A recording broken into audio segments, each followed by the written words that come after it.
Syrett.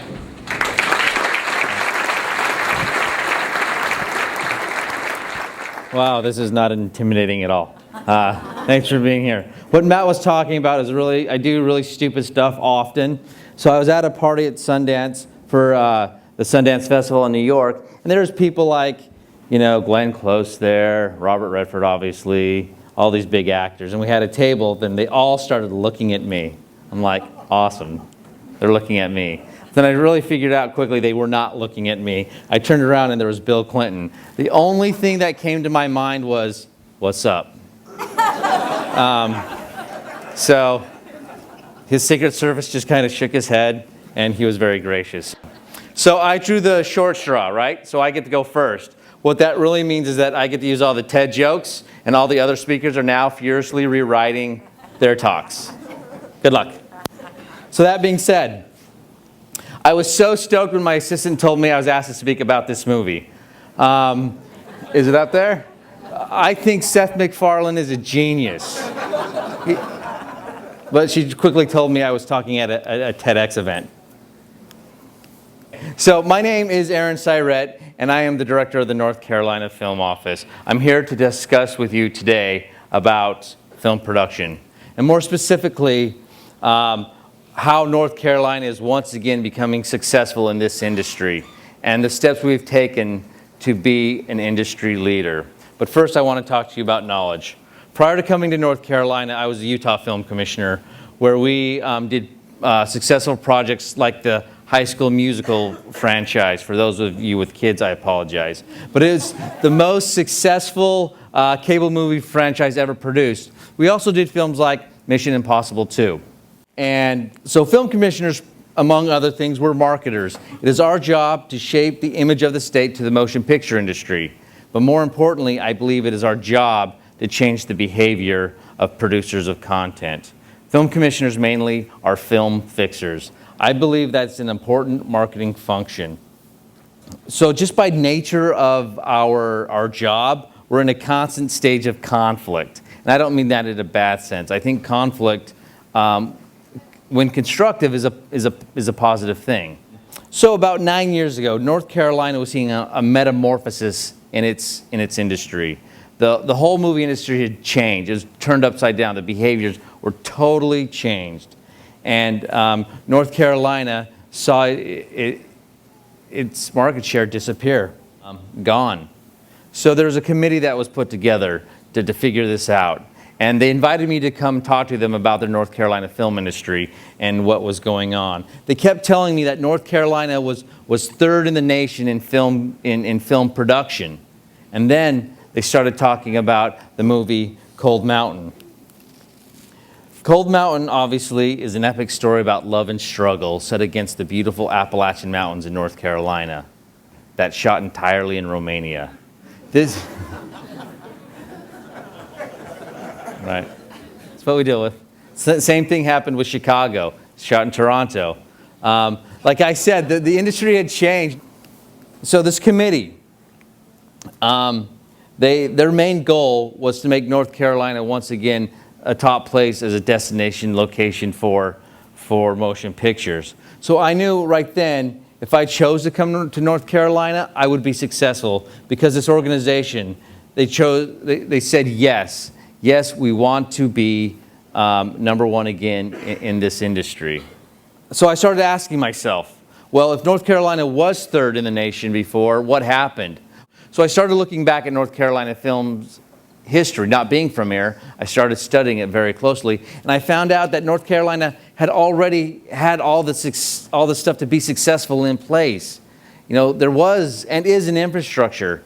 There are crews, there are people, there are stages, there are equipment, they're already here. So what happened? It became apparent to me that North Carolina, as the industry changed, they didn't. They kept the status quo.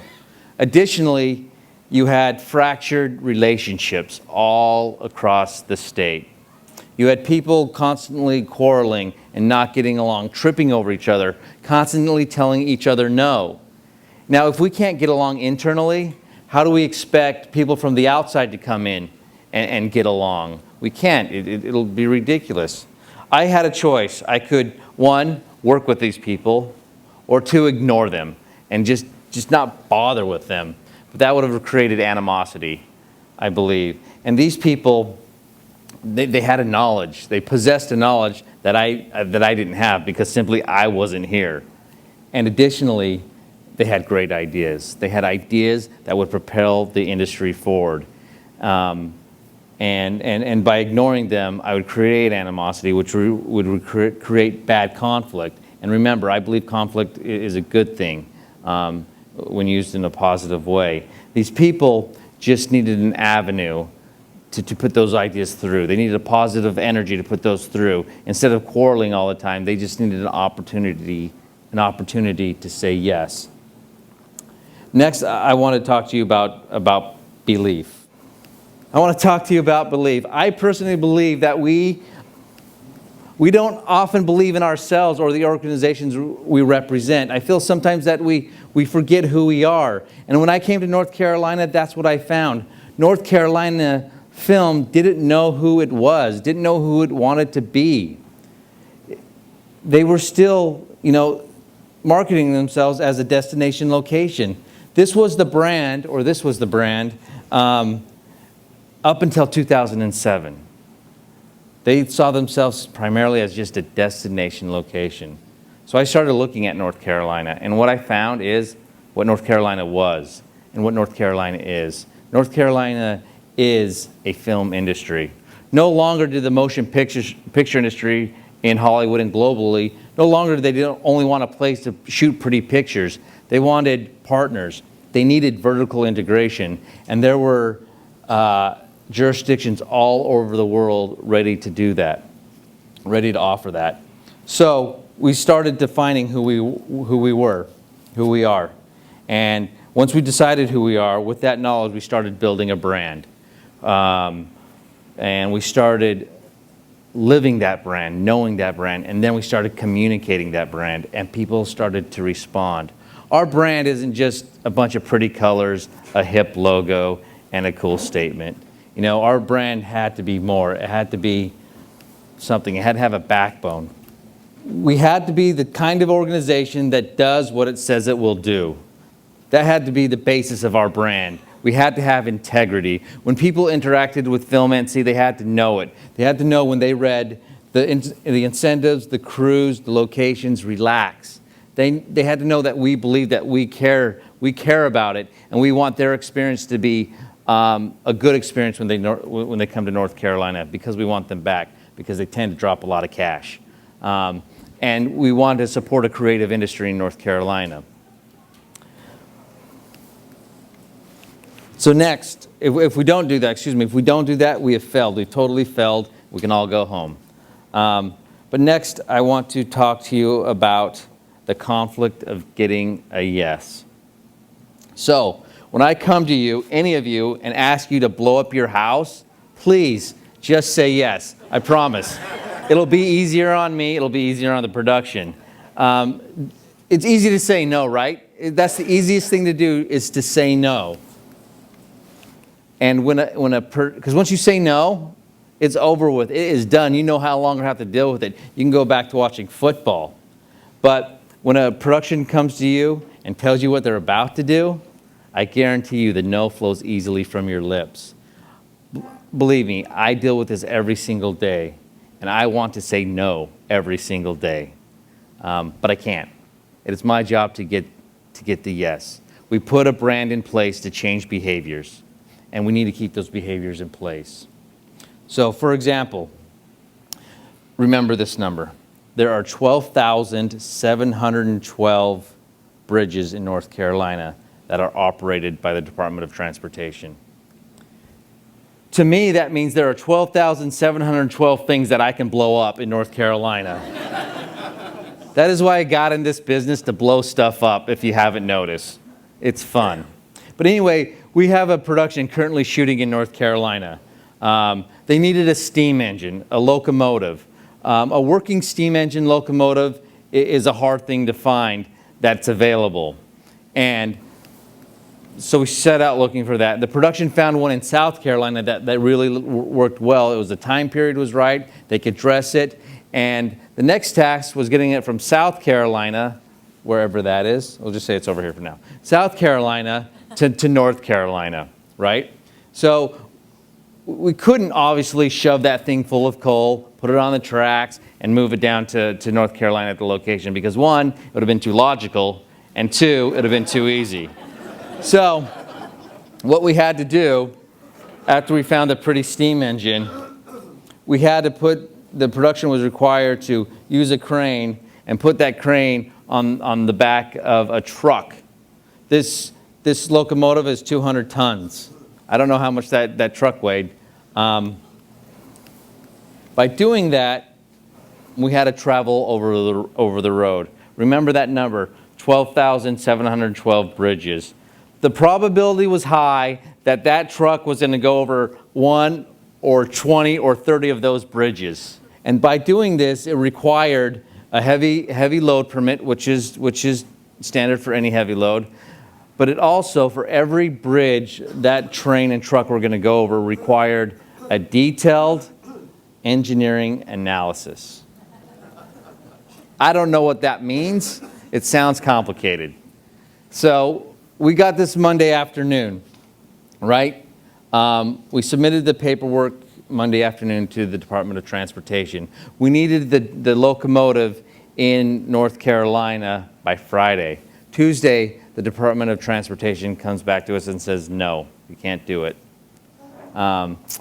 They needed 10 days to process this paperwork, which, by the way, is not an unreasonable request. Just by the term detailed engineering analysis, that just sounds like it would take a year. But they came back and said, no, we had a problem. This would push the production back 10 days, costing production alone hundreds of thousands of dollars. That's more money than I deal with, so it's hard for me to say.